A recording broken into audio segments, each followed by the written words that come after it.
মাসুদ কামাল, আমরা ইতিমধ্যেই জানি আওয়ামী লীগের রাজনৈতিক কার্যক্রম নিষিদ্ধ হয়েছে এবং নিবন্ধন স্থগিত আছে। কিন্তু তারপরও বলা হয়ে থাকে যে আওয়ামী লীগ রাজনীতিতে এখনো খুব প্রাসঙ্গিক। সাম্প্রতিক সময়ে এনসিপির আহ্বায়ক নাহিদ ইসলাম যেমনটি বলেছে যে আওয়ামী লীগকে পুনর্বাসনের চেষ্টা কোনো রাজনৈতিক দল করলে তারা রাজনীতি থেকে নাই হয়ে যাবে। আবার রাজনীতির অন্দরমহলে কান পাতলে শোনা যায় যে তলে তলে ভোটের সমীকরণে অনেক রাজনৈতিক দলই আওয়ামী লীগকে কাছে টানতে চাইছে। বাস্তবতাটা আপনার কাছ থেকে বুঝতে চাই। বাস্তবতা যতটুকু আমি বুঝি অতটুকু বলতে পারি।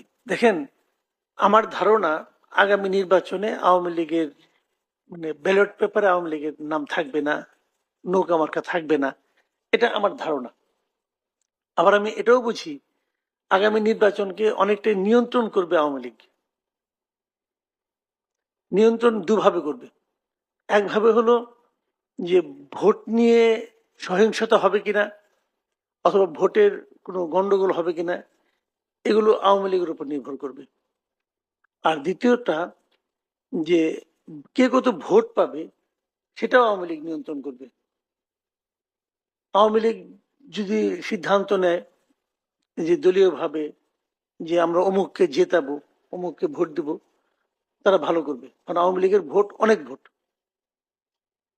আওয়ামী লীগকে আপনি নির্বাচনের বাইরে রাখছেন এবং আওয়ামী লীগের যে অনেক ভোট আছে, এটাই কিন্তু এই মুহূর্তে জাতীয় পার্টিকে নির্বাচনের বাইরে রাখার অথবা নির্বাচনের মধ্যে রাখার মূল কারণ। বিএনপি যে জাতীয় পার্টিকে নিষিদ্ধ করতে চায় না, এটা কিন্তু গণতন্ত্রের প্রতি বিএনপি প্রেম এই কারণে না। না, গণতন্ত্রের প্রতি যদি প্রেম থাকতোই তাহলে তো আওয়ামী লীগকেও সে নিষিদ্ধ করতে চাইতো না, তখন চুপ করে আসলো। আর এখন তো খুব সরব।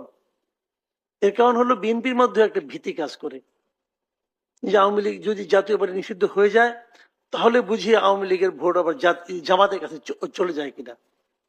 আর জামাত যে জাতীয় পার্টিকে নিষিদ্ধ করতে চায়, এটার পেছনে গণতন্ত্র না রে ভাই, এর পেছনে তাদের দলীয় স্বার্থ।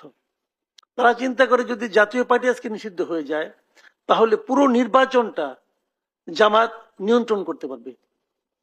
এখন যেমন জামাতের নেতা এখানে বললেন যে ওনারা পিআর কে নির্বাচনে যাওয়া না যাওয়ার শর্ত হিসেবে বলছেন না, উচ্চারণ করছেন না, কখনো বলেন নাই যে পিআর না হলে নির্বাচন যাবেন। আমি ওনার সঙ্গে একমত।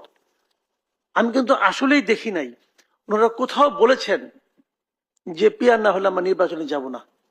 আমার দেখার ভুল হতে পারে, কিন্তু আমি দেখি নাই। আমি এইটা পিআরের দাবি যারা যেদিন থেকে তুলছে ওই দিন থেকে আমি খুব ঠান্ডা মাথায় এটা খুঁজি। আমি প্রতিদিন সকালে পত্রপত্রিকা একটু ঘাঁটি, কিন্তু আমি এখনো কোথাও পাই নাই জামাতের কোন কেন্দ্রীয় নেতা বলেছেন যে পিআর না হলে আমি নির্বাচনে যাব না। জামাত পিআরটাকে নিয়েছে তাদের একটা রাজনৈতিক ইস্যু হিসেবে। তারা জনগণের কাছে যাবে, কি নিয়ে যাবে? একটা ইস্যু নিয়ে তো যাইতে হবে, এটা নিয়ে যায়। এবং এটা নিয়ে তাদের লক্ষ্য আমার ধারণা আগামী নির্বাচন। এবং এই লক্ষ্যটাকে কিন্তু আমি ব্যক্তিগতভাবে সমর্থনও করি। আমি নিজে ব্যক্তি হিসাবে, একজন ভোটার হিসাবে আমি কিন্তু পিআরের পক্ষে। আমি চাই পিআরটা, আমার কাছে মনে হয় পিআরটা মোর ডেমোক্রেটিক, আমার কাছে মনে হয়। কারণ আমার মনে ভুল হইতে পারে, পৃথিবীর 90টা দেশের লোক মনে করে, আবার 58 দেশের লোক মনে করে না। আর 90টা খারাপ 58টা ভালো, অথবা 58টা খারাপ 90টা ভালো, তত মনে করার কোনো কারণ নেই। আমি শার্ট পরে আসছি, পাঞ্জাবি পরে আসছেন, দুটোই ভালো, এটা হইতে পারে, এটা নিয়ে কোনো সমস্যা নেই।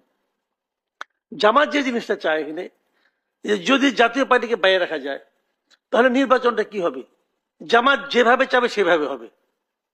কারণ তখন বিএনপির সামনে কোনো কিছু থাকবে না, তো আওয়ামী লীগ নাই, জাতীয় পার্টি নাই, তো বিএনপি কারে নিয়ে নির্বাচন করবে? জামাত বলবে যে পিয়ার না হলে আমি নির্বাচনে যাব না, মানতে হবে আপনাকে। কাজে দুইজনের দুই লক্ষ্য, কারো লক্ষ্যই জনগণ না রে ভাই, কারো লক্ষ্যই গণতন্ত্রও না। বিএনপির এক লক্ষ্য, ওনাদের আরেক লক্ষ্য। কাজেই আপনার জাতীয় পার্টি থাকবে কি থাকবে না, এখানেও তাদের এটা হলো ভাগ বাটোরা। বড় একটা কেক পাইছি, আমরা ভাগ বাটোরা করে নেবো। তুমি ছোট অংশ নাও, আমি এই অংশটা নেই, হিসাবটা এখানের ভাই। এখানে জনগণ টনগণ নাই।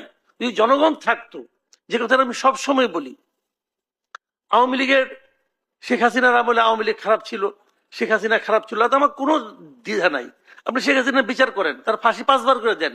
শেখ হাসিনার সঙ্গে যত মন্ত্রী ছিল সবাইরে ফাঁসি দেন, বিচার করেন, ফাঁসি দেন, কোনো সমস্যা নেই।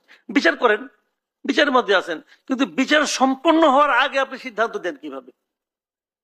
যদি আপনি মনেই করেন তাহলে বিচার করার দরকারটা কি? ফাঁসি দিতেন আগেই।